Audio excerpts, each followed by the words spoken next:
வெளிநாட்டிலிருந்து வருவோரின் வீடுகளை இறக்கு வைத்து திருடர்கள். ராஜினாமா செய்த சரத் அபேகோன் குப்பை மேட்டால் அவதி. நீர்கொழும்பு சிறை கலவரம். காரணம் என்ன? நான் போதும் என்று சொல்லும் வரை தாக்குங்கள். வீட்டுக்குள்ளேயே சுரக்கம் தோண்டி புதையல் தேடல். நீதியரசர்களின் பதவிக்கால நீடிப்பு. வெளிநாட்டிலிருந்து வருவோரின் வீடுகளை இறக்கு வைத்து திருடர்கள். யாழில் 2 கைது. வெளிநாடுகளிலிருந்து சொந்த ஊருக்கு வருகை தரும் நபர்களின் வீடுகளை இலக்கு வைத்து நடத்தப்பட்ட திருட்டு சம்பவங்களுடன் தொடர்புடைய 2 யாழ் மாவட்ட குற்றத்தடுப்பு பிரிவினரால் நேற்று கைது செய்யப்பட்டுள்ளனர். பாறை நகரில் உள்ள ஒரு வீட்டில் 1600 கனேடிய டாலர், ஒரு சோடி காப்பு மற்றும் கடவுச்சீட்டு ஆகியவை திருடப்பட்டன. மற்றொரு வீட்டில் 400 அமெரிக்க யூரோ மற்றும் 1 லட்சம் ரூபாய் பணமும் களவாடப்பட்டுள்ளது. வீட்டு உரிமையாளர்களின் முறைப்பாட்டின் அடிப்படையில் விசாரணையை துரிதப்படுத்திய யாழ் மாவட்ட குற்றத்தடுப்பு பிரிவினர் பாறை நகரை சேர்ந்த 26 மற்றும் 27 வயதுடைய 2 இளைஞர்களை கைது செய்தனர். களவாடப்பட்ட பணமும் நகைகளும் அவர்களிடமிருந்து மீட்கப்பட்டுள்ளன. சந்தேக நபர்களை மேலதிக விசாரணைகளுக்கு பின் நீதிமன்றில் முற்படுத்த காவல்துறையினர் நடவடிக்கை எடுத்துள்ளனர். வெளிநாட்டிலிருந்து வருகை தரும் குடும்பங்களின் வீடுகள் காலியாக இருப்பதை சாட்டாக வைத்து இதுபோன்ற திருட்டுகள் நடப்பது கவலை அளிக்கும் விஷயம். வீட்டை பூட்டி செல்பவர்கள் கூடுதல் பாதுகாப்பு முன்னெச்சரிக்கை நடவடிக்கைகளை மேற்கொள்வது நல்லது.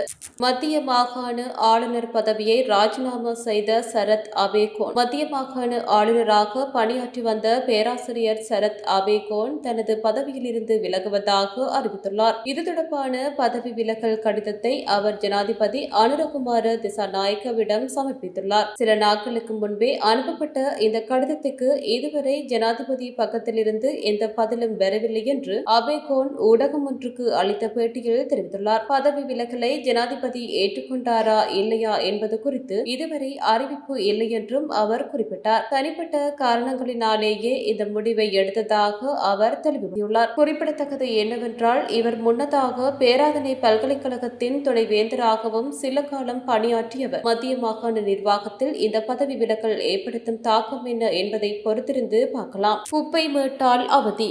யாழ் மாநகர சபை முன் மக்கள் போராட்டம். காக்கைதீவு மீள்சுழற்சி மையத்தால் தினமும் பல்வேறு இன்னல்களை எதிர்கொள்வதாக கூறி அப்பகுதி மக்கள் இன்று யாழ் மாநகர சபைக்கு முன்பாக போராட்டத்தில் ஈடுபட்டுள்ளனர். குப்பை மேட்டை அடுத்து வாழும் மக்கள் தங்களது கடும் அவலத்தை வெளிப்படுத்தினர். குழந்தைகள் முதல் முதியோர் வரை அனைவரும் தொற்று மற்றும் தொற்றாத நோய்களால் பாதிக்கப்படுவதாக மக்கள் தெரிவித்தனர். அங்கு கொட்டப்படும் கழிவுகள் முறையாக தரம் பிரிக்கப்படாமல் இருப்பதாகவும் அவர்கள் குற்றம் சாட்டுகின்றனர். ஈழ மக்கள் ஜனநாயக கட்சியின் ஆளுகையின் கீழ் மாநகர சபை இருந்தபோது தரமான கழிவு முகாமைத்துவம் பேணப்பட்டதாகவும் கழிவுப் பொருட்களிலிருந்து சேதன பசலை தயாரித்து விற்பனை செய்யப்பட்டதாகவும் மக்கள் நினைவு கூர்ந்தனர். ஆனால் தற்போது கழிவுகள் எரிக்கப்படுவதால் அருகில் வசிக்க முடியாத நிலை ஏற்பட்டுள்ளதாக அவர்கள் கூறினர். இந்த பிரச்சினைக்கு மாநகர சபை முதல்வர் மற்றும் ஆணையாளர் நேரடியாக வெளிவந்து தீர்வு வழங்க வேண்டும் என மக்கள் வலியுறுத்தியுள்ளனர். தீர்வு கிடைக்காவிட்டால் மாநகர சபைக்குள் நேரடியாக நுழைய நேரிடும் என்று அவர்கள் எச்சரித்துள்ளனர். இந்த பிரச்சினைக்கு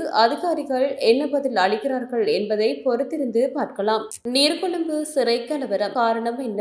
முழு உண்மையும் வெளியே. குற்றப்புலனாய்வு திணைக்களம் நீதிமன்றத்தில் சமர்ப்பித்த தகவல்களின்படி ஜூலை 5ஆம் தேதி நீர்கொழும்பு சிறையின் A1 வார்டில் இருந்த கத்து வெள்ளக்கம சுரேஷ் என்ற கைதி வழக்கமான 30 நிமிட உடற்பயிற்சி நேரத்தை விட மேலதிக நேரம் கோரினார். இதற்கு அனுமதி மறுக்கப்பட்டதால் சிறைச்சாலை அதிகாரியை திட்டி அச்சுறுத்தினார். மறுநாள் காலை A2 வார்டு கைதிகள் மீது தாக்குதல் நடத்தினார். இதுவே பெரும் வன்முறையாக வெடித்தது. கைதிகள் சிறையின் மருந்தகம் மற்றும் நிர்வாக கட்டிடத்தை சேதப்படுத்தினர். நிலைமையை கட்டுப்படுத்த முடியாததால் போலீசாரின் உதவி கோரப்பட்டது. கொழும்பிலிருந்து அவசரகால அதிரடி படையினர் அனுப்பப்பட்ட நிலையில் கைதிகள் கூரைகளில் ஏறி வன்முறையில் ஈடுபட்டனர். உணவு வழங்க சென்ற அதிகாரிகள் மீது கற்கள், மரத்தடிகள், இரும்பு கம்பிகளால் தாக்கப்பட்டனர். நீர்கொழும்பு அதிகாரிகள் தப்பிச் சென்ற போது கொழும்பிலிருந்து சென்ற அதிகாரிகள் உள்ளேயே சிக்கிக் கொண்டனர். கைதிகள் ஆயுத களஞ்சியத்தின் ஒரு பகுதியை தங்கள் கட்டுப்பாட்டுக்குள் கொண்டு வந்து அதிகாரிகளை நோக்கி துப்பாக்கியை நீட்டினர். இதைத் தொடர்ந்து விசேட அதிரடி படையினர் கண்ணீர் புகை தாக்குதல் நடத்தினர். அது பலிக்காததால் வான் நோக்கி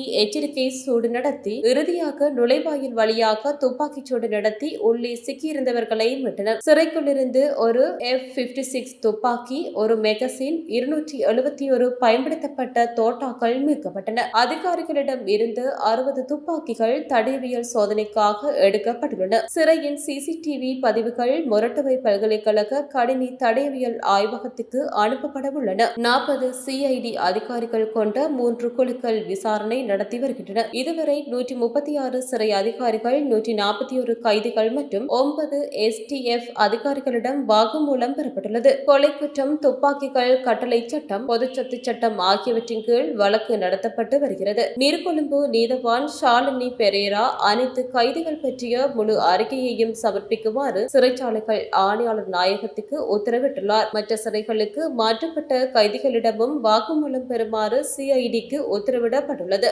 நான் போதும் என்று சொல்லும் வரை தாக்குங்கள். ஈரான் மீது டிரம்பின் கடும் எச்சரிக்கை. நான் போதும் என்று சொல்லும் வரை ஈரான் மீதான தாக்குதல்கள் தொடரும் என அமெரிக்க ஜனாதிபதி டொனால்ட் ட்ரம்ப் தெரிவித்துள்ளார். செவ்வாயன்று பாக்ஸ் நியூஸுக்கு அளித்த பேட்டியில் இதனை குறிப்பிட்ட அவர், மின்னுற்பத்தி நிலையங்கள் மற்றும் பாலங்களே தமது இலக்குகள் என்றும் தெரிவித்தார். ஈரான் பேச்சுவார்த்தை மேசைக்கு வராதவரை அவர்களின் மின்னுற்பத்தி நிலையங்களை செயலிழக்க செய்வதுடன் எல்லா பாலங்களையும் தகர்ப்போம் என்றும் அவர் எச்சரித்துள்ளார். இதற்கிடையில் கடந்த ஒரு வாரத்தில் மட்டும் ஈரான் படைகள் 7 வணிக கப்பல்கள் மீது தாக்குதல் நடத்தியதாக அமெரிக்க மத்திய கட்டளை மையத்தின் தலைவர் அட்மிரல் பிராட் கூப்பர் தெரிவித்துள்ளார். அண்டை வளைகுடா நாடுகளை நோக்கி ஈரான் பல ஏவுகணைகளையும் ஆளில்லா ட்ரோன்களையும் ஏவியதாகவும் அவர் குறிப்பிட்டு, பொதுமக்களின் உயிருக்கு ஆபத்தை விளைவிக்கும் இத்தகைய செயல்களுக்கு ஈரான் பொறுப்பேற்க வேண்டும் என வலியுறுத்தியுள்ளார். இதற்கு பதிலடியாக அமெரிக்காவின் குற்றங்கள் தொடரும் வரை ஆக்கிரமிப்பாளருக்கு எதிரான பழிவாங்கலும் தண்டனையும் தொடரும் என இஸ்லாமிய புரட்சிகர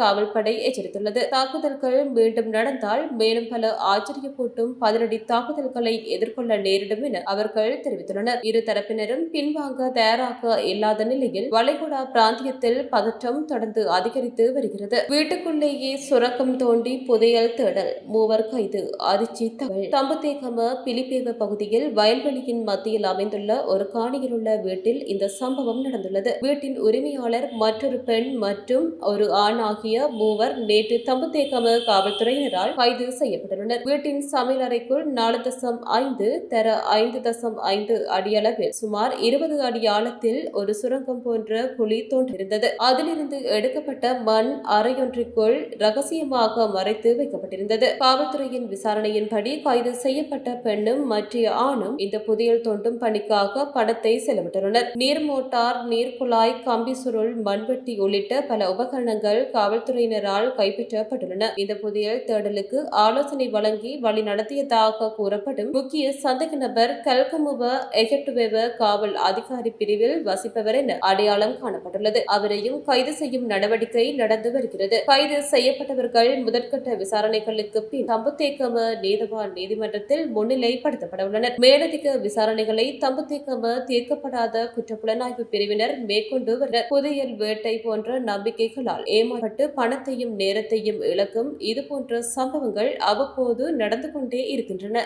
நீதியரசர்களின் பதவிக்கால நீடிப்பு ஜனநாயகத்துக்கு எதிரானது. கர்ஷ டி சில்வா கடும் கண்டனம். நீதியரசர்களின் ஓய்வு பெறும் வயதிலேயே நீடிப்பதற்கான அரசின் முயற்சி ஜனநாயக பண்புகளுக்கு முரணானது என கர்ஷ டி சில்வா ஊடகங்களிடம் தெரிவித்தார். இது அரசின் நீதித்துறை தொடர்பான போக்கு தன்னிச்சையானது என அவர் விமர்சித்தார். ஆசிரியர்கள், மருத்துவர்கள், தொழிலாளர்கள் என அனைத்து துறையினரதும் ஓய்வு பெறும் வயதை அதிகரிப்பது தொடர்பாக ஒரு பொதுவான கொள்கை விவாதம் நடத்தப்பட வேண்டும் என்று அவர் கூறினார். அதற்கு பதிலாக திடீரென சட்டம் மூலம் கொண்டு வந்து குறிப்பிட்ட சில நீதியரசர்களின் பதவிக்காலத்தை மட்டும் நீட்டிக்க முற்படுவது முற்றிலும் ஜனநாயக விரோதமானது என்றும் அவர் சுட்டிக்காட்டினார். வெறும் 8 அல்லது 16 நபர்களின் பதவிக்காலத்தை நீட்டிப்பதற்காக அரசமைப்பில் திருத்தம் செய்வது என்பது அப்பட்டமான அரசியல் தேவைக்கான நடவடிக்கை என்றும் இது நாட்டின் மிக உயர்ந்த அரசியலமைப்பு சட்டத்தையே அரசியல் மயமாக்கிவிடும் என்றும் அவர் எச்சரித்தார். முன்பொரு காலத்தில் நாடாளுமன்ற பலத்தை பயன்படுத்தி ஜனாதிபதியின் பதவிக்காலத்தை நீட்டவும் பிரதம நீதியரசரை பதவியில் இருந்து நீக்கவும் முயற்சி செய்யப்பட்ட போது நாடு பெரும் பின்னடைவை சந்தித்ததை அவர் நினைவூட்டினார். எதிர்க்கட்சிகளின் குரல்களை மட்டுமல்லாமல் கல்விமான்கள், சட்ட வல்லுநர்கள் மற்றும் இலங்கை சட்டத்தரணிகள் சங்கத்தின் கருத்துக்களுக்கும் மதிப்பளித்து இந்த நடவடிக்கையை உடனடியாக கைவிட வேண்டும் என அரசுக்கு அவர் வலியுறுத்தினார். இந்த விவகாரம் இலங்கை நீதித்துறையின் சுதந்திரம் தொடர்பான ஒரு முக்கிய விவாதத்தை எழுப்பியுள்ளது. டிபிஎன் லங்கா நேயர்கள் அனைவருக்கும் வணக்கம். எங்களுடைய டிபிஎன் லங்காவானது தாயகத்திலிருந்து இயங்கிட்டு இருக்கு. எங்களுடைய டிபிஎன் லங்காவில் பார்த்தீங்கன்னா அன்றாட நடக்கிற முக்கியமான செய்திகளை நாங்கள் உங்களுக்கு வழங்கிட்டு இருக்கிறோம். யூடியூப் மாத்திரம் இல்லாமல் நாங்கள் ஃபேஸ்புக் பேஜும் கூட வச்சுருக்கிறோம். எங்களுடைய ஃபேஸ்புக் பேஜையும் நீங்கள் ஃபாலோ பண்ணி வச்சுருங்க. நாங்கள் உடனே போடுற அப்டேட் உங்கள்கிட்ட வந்து சேரும். தொடர்ந்தும் எங்களோட இணைந்திருங்க. உங்களுடைய ஆதரவு எங்களுக்கு ரொம்ப முக்கியமான ஒரு விஷயமா இருக்குது. தொடர்ச்சியாக எங்களோடு இணைந்திருங்கள். மீண்டும் ஒரு காணொலியினூடாக நான் உங்களை சந்திக்கிறேன். நான் உங்கள் திவ்யா. வணக்கம்.